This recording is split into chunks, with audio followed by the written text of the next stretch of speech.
PRINCE2 can be applied to any type of project, no matter its size, environment, complexity, importance, capability, or risk.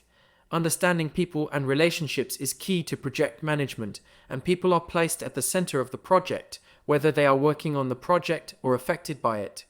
A PRINCE2 project follows 7 principles that provide a framework of good practice. The 7 practices describe aspects of project management that must be applied consistently throughout a project. The 7 processes describe the stages of a project lifecycle.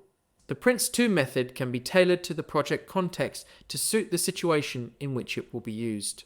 Each of these will be covered in more detail. PRINCE2 has been designed so it can work within any context, including organizational and commercial context, delivery method, sustainability requirements, and project scale. Organizational context. The PRINCE2 method does not assume any specific organizational context and does not require any specific organizational relationships. Commercial context. The business may have entered into a commercial relationship with a supplier following a formal tender to deliver products that fulfill the needs of the users as defined in the project's business case. The organization delivering the project, the supplier, will do so to satisfy a particular need identified by the business, the customer. The business may also divide the work into one or more elements, some of which may require different suppliers to deliver, and other elements may be delivered by the business itself. Delivery method. The delivery method is the way in which the work of the project is to be delivered. Sustainability. The business is likely to have sustainability objectives and commitments that the project needs to adhere or contribute to, which will inform the project's objectives and how it is established and managed. PRINCE2 also has sustainability as one of the 7 performance targets used to manage the project. Scale. The PRINCE2 method is flexible, so it can be simplified for small or simple projects or expanded for large or complex projects. The perceived scale of a project is relative to the organization. The PRINCE2 method does not require any specific organizational relationships between the users, suppliers, and business decision makers for the project. The users, suppliers, and business decision makers may all come from the same organization, or they may be in separate organizations with commercial agreements between them. This can vary project to project. What is essential is that all 3 points of view are considered at all times. We shall cover more on this topic in the organizing practice. The project may be part of a program or portfolio structure, or it may be a standalone project reporting to the business unit's management structure as illustrated. If part of a program, the project will be impacted by the program's approach to governance, its structure, and its reporting requirements. These are typical delivery methods. The delivery method is the way in which the work of the project is to be delivered. The project may rely on one or more delivery methods to create the required products. The linear sequential method is when each of the delivery steps to create the product occurs in sequence, and the product is released once the work has been completed.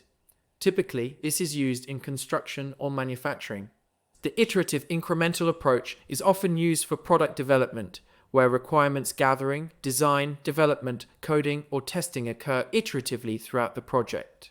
The hybrid approach is used when some elements of a linear approach and some elements of iterative approach are required to produce certain products. PRINCE2 provides the controlled environment for specialist delivery methods. It does not assume or require any specific delivery method. Projects need people, mainly those working on the project and those affected by the project. An understanding of the needs, capabilities, and motivations of the people involved and the relationships between them is crucial to how the project is established and managed. There is a module on people coming up later in this training course. These are the 7 core principles which underpin a PRINCE2 project. Ensure continued business justification. There must be a justifiable reason for starting the project, and the justification must remain valid throughout the project. The business justification is usually recorded in a business plan. Learn from experience. Lessons must be sought, recorded, and acted upon throughout the project. Everyone involved with the project must seek lessons learned rather than wait for someone else to provide them. Define roles, responsibilities, and relationships. Everyone must have agreed roles and responsibilities, know what to do and what to expect from others. The team initiates and builds relationships with and between internal and external stakeholders. Managed by stages. A PRINCE2 project is planned, monitored, and controlled on a stage-by-stage basis. These management stages are separated by decision points made by the project board. Managed by exception. A project defines tolerances for each objective. PRINCE2 lists 6 tolerances that can be set: time, cost, quality, scope, risk, and benefit. An issue outside an agreed tolerance is called an exception. When an exception occurs, the project manager sends an exception report to the project board, who decide what to do. Focus on products. A PRINCE2 project focuses on the definition and delivery of products, in particular their quality requirements.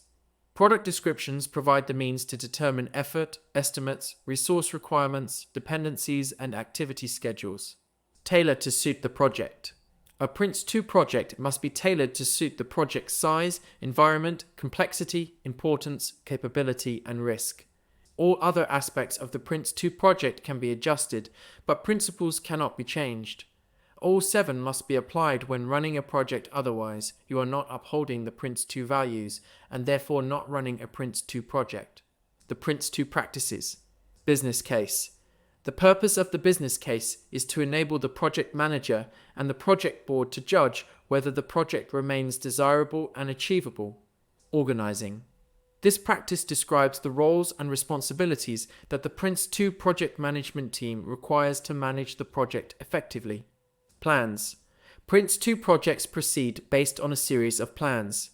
Each plan matches the needs of people at different levels.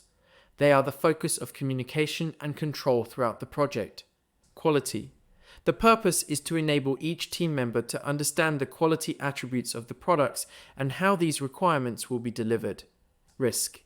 This practice addresses how project management deals with uncertainty, both positive and negative. Issues.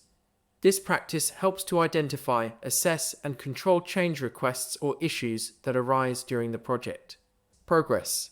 The progress practice demonstrates how to control the project and know where you are against the current plan and determines whether and how the project should proceed. There will be an opportunity to complete exercises for each practice later in the course. This is the PRINCE2 process model. Note the 3 management levels on the left-hand side, which are delivering, managing, and directing. Each level has specific responsibilities and activities to perform at the different stages. Starting up a project, the purpose is to gather sufficient information to decide if it is worth investing in the detailed planning of the project. Directing a project, this runs from project startup until its closure. The project board directs the project by means of reports at various decision points. Initiating a project, this involves establishing whether there is justification to proceed with the project. At this stage, a business case is developed and resources are committed by the project board. Controlling a stage, this involves the monitoring and control activities performed by the project manager. The project manager must ensure that each stage stays on course and must react to unexpected issues. This process describes the day-to-day management of the project. Managing product delivery, this ensures that the planned products are created and delivered. This process controls the link between the project manager and the team managers. The team managers coordinate an area of work that will deliver 1 or more products. Managing a stage boundary. This provides the project board with key decision points where they can decide whether to continue with the project or close it down. Closing a project, this covers the project manager's work in completing the project either at its end or at a premature close. Here the project manager prepares information for the project board so that they can confirm that the project may close. Simple projects have fewer stages than longer ones. You will be able to explore each process in more detail later in the course.